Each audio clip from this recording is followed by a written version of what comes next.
ഏറെ കായിക താരങ്ങളുള്ള പാലക്കാട് ജില്ലയിൽ കായിക രംഗത്തെ ഏറ്റവും വലിയ പരിമിതി എന്ത് എന്ന ചോദ്യത്തിന് ഉത്തരം പരിശീലിക്കാൻ ഒരു നല്ല മൈതാനമില്ല എന്നതാണ്.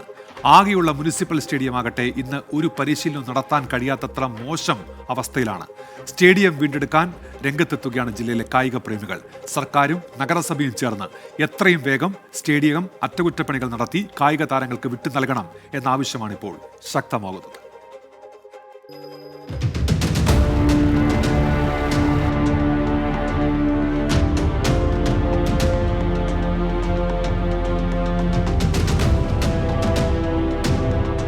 സ്പോർട്സ്മാൻ സ്പിരിറ്റൊക്കെ ആവോളമുണ്ട്. കായിക താരങ്ങൾ വന്ന് ചോദിക്കുകയാണ്, ഞങ്ങൾക്ക് കളിക്കാൻ ഗ്രൗണ്ട് എവിടെയെന്ന്. ഗ്രൗണ്ട് ഇവിടെയുണ്ട്, പക്ഷെ അടിസ്ഥാന സൗകര്യങ്ങൾ ഒന്നും തന്നെയില്ല. ഒരു കാലത്ത് സന്തോഷ് ട്രോഫിയും ഫെഡറേഷൻ കപ്പ് ഫുട്ബോൾ ടൂർണമെന്റും സംസ്ഥാന കായികമേളയും ഉൾപ്പെടെ വിവിധ മത്സരങ്ങൾ നടന്ന നഗരമധ്യത്തിലെ സ്റ്റേഡിയമാണ് ഇന്ന് എക്സിബിഷൻ മൈതാനമാക്കി മാറ്റിയിരിക്കുന്നത്. ഒരു പതിറ്റാണ്ടിലേറെയായി സ്റ്റേഡിയം നഗരസഭയ്ക്ക് വരുമാനമുണ്ടാക്കാനുള്ള മാർഗം മാത്രമാണ്. എന്തുകൊണ്ട് പുതിയ കായിക താരങ്ങൾ ഉണ്ടാകുന്നില്ല എന്ന ചോദ്യത്തിന് അവർക്കെന്ത് ചെയ്തു നൽകിയെന്ന മറു ചോദ്യം ബാക്കിയാകും. പാലക്കാട് നഗരസഭയെ സംബന്ധിച്ചിടത്തോളം കാലാകാലങ്ങളിൽ എല്ലാ കൗൺസിലും ഈ സ്റ്റേഡിയത്തിനെ നശിപ്പിക്കുകയാണ് ഉണ്ടായത്. ഇപ്പോൾ നമുക്ക് തന്നെ അതിൻ്റെ കാഴ്ച നമുക്ക് കാണാൻ കഴിയും. ഈ ഗാലറീൻ്റെ മേലെയെല്ലാം ഈ കാട് പിടിച്ച് കിടക്കുന്നത്. പാലക്കാടിൻ്റെ ഹൃദയഭാഗമാണ് ഈ സ്റ്റേഡിയം നിലകൊള്ളുന്നത്. ഇത് കേരളത്തിലെ ഒരു ജില്ലയിലും ഇല്ലാത്ത ഒരു പ്രവണതയാണ് നമ്മളിവിടെ കാണുന്നത്. ചെളിയും മറ്റും മറയ്ക്കാൻ ക്വാറി വേസ്റ്റ് കൊണ്ടുവന്ന് നിറച്ച മൈതാനത്ത് ഒരു പ്രാക്ടീസും നിലവിൽ സാധ്യമല്ല. നാടോടികളും സാമൂഹ്യ വിരുദ്ധരും അവരുടെ സ്ഥിരം താവളമാക്കി മാറ്റിയിരിക്കുകയാണ് സ്റ്റേഡിയത്തെ. ഇപ്പോൾ നഗരസഭയും സർക്കാരും ഇങ്ങോട്ടും അങ്ങോട്ടും ഫുട്ബോൾ തട്ടി കളിക്കുന്ന പോലെയാണ് കളിച്ചുകൊണ്ടിരിക്കുന്നത്.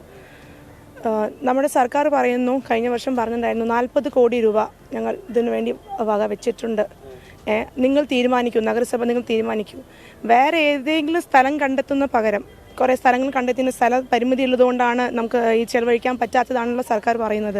വേറെ ഏത് സ്ഥലം എന്തിനാ കണ്ടെത്തുന്നത്? ഇത്രയും നഗരത്തിൻ്റെ ഹൃദയഭാഗത്ത് ഇത്രയും വലിയൊരു ഗ്രൗണ്ട് ഓൾറെഡി ഉള്ള സ്ഥിതിക്ക് ഇതിനെ നന്നാക്കാനാണല്ലോ നോക്കേണ്ടത്. അറ്റകുറ്റപ്പണി നടത്തിയാൽ ജില്ലയ്ക്കാകെ മുതൽക്കൂട്ടാകുന്ന സ്റ്റേഡിയമായി ഇന്ദിരാഗാന്ധി മുനിസിപ്പൽ സ്റ്റേഡിയം മാറുമെന്ന കാര്യത്തിൽ തർക്കമില്ല. ഇക്കാര്യത്തിനു പക്ഷേ സർക്കാരും നഗരസഭയും ഉണർന്നു പ്രവർത്തിക്കണം. കായിക താരങ്ങൾക്ക് ഒരു അവസരം നൽകണം. ഇത്ര സൗകര്യമുള്ള ഒരു സ്റ്റേഡിയം മറ്റൊരു ജില്ലാ ആസ്ഥാനത്തും ഉണ്ടായിരിക്കാൻ സാധ്യതയില്ല. പക്ഷെ ആ സ്റ്റേഡിയത്തെ എങ്ങനെയാണ് സർക്കാരും നഗരസഭയും പ്രയോജനപ്പെടുത്തുന്നത് എന്നുള്ളതിലാണ് കാര്യം. രാജീവ് സുദേവനൊപ്പം പാലക്കാട് നിന്ന് നിഖിൽ പ്രമേഷ്, 24. പൊതുജനം കഴുതയല്ല സാർ. ഒരുപാട് കായിക താരങ്ങളെ വാർത്തെടുത്ത ജില്ലയാണ് പാലക്കാട്. മുനിസിപ്പൽ സ്റ്റേഡിയം ഇപ്പോൾ നാശത്തിന്റെ വക്കിൽ എത്തി നിൽക്കുന്നു. സ്റ്റേഡിയം വീണ്ടെടുക്കണം എന്ന കായിക പ്രേമികളുടെ ആവശ്യത്തോട് മുഖം തിരിക്കുകയാണ് അധികൃതർ. പ്രതികരണങ്ങളിലേക്ക്. കേരളത്തിൽ ഇത്രയും നല്ലൊരു ഗ്രൗണ്ട് കേരളത്തിൽ എവിടെയില്ല. അത്രയും നല്ല ഇൻഫ്രാസ്ട്രക്ചറുള്ള ഗ്രൗണ്ടാണ്.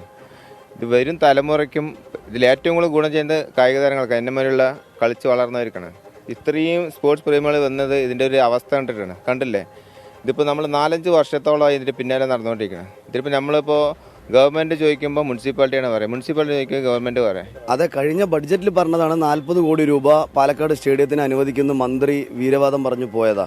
അതിനുശേഷം 1 രൂപ പോലും നഗരസഭയിൽ ഇതിൻ്റെ ആവശ്യത്തിലേക്ക് വന്നിട്ടുമില്ല. ഇവിടെ പുല്ല് ചെത്താൻ പോലും ഒരുപാട് പ്രാവശ്യം ഇടപെട്ടാൽ മാത്രമാണ് ഒരാളെയോ രണ്ടാളെയോ വിടുക. ക്ലബ്ബുകൾക്ക് പോലും ഗ്രൗണ്ടൊന്നുമില്ല. അവർക്ക് എന്തെങ്കിലും പ്രാക്ടീസ് ചെയ്യണമെങ്കിൽ ലീഗ് മാച്ച് ഇപ്പോൾ അടുത്തന്നെ തുടങ്ങും. പ്രാക്ടീസ് ചെയ്യാൻ പോലും ഗ്രൗണ്ടില്ല സത്യത്തിൽ. കളി തുടങ്ങുമ്പോൾ വന്ന് പ്ലെയേഴ്സ് ഇറങ്ങുന്ന ഒരവസ്ഥയാണ്. നമ്മുടെ ഈ ഗ്രൗണ്ട് ഈ കാണുന്ന ഗാലറി മുഴുവൻ നിറഞ്ഞു നിന്ന് ഇവിടെ ലീഗ് മാച്ച് നടന്ന ഒരു ഗ്രൗണ്ടാണ്. മൊത്തം നിറഞ്ഞിട്ട് ഇവിടെ ഉള്ളിലേക്ക് പ്രവേശിക്കണോ, ഗ്രൗണ്ടിലേക്ക് കാണികൾ പ്രവേശിക്കുമെന്ന് പറഞ്ഞ് പോലീസിനെ നിർത്തിയിട്ട് കളി നടന്നൊരു ഗ്രൗണ്ടാണ്. ആ ഗ്രൗണ്ടിൻ്റെ അവസ്ഥ കാണുമ്പോൾ പരിതാപകരമാണ്.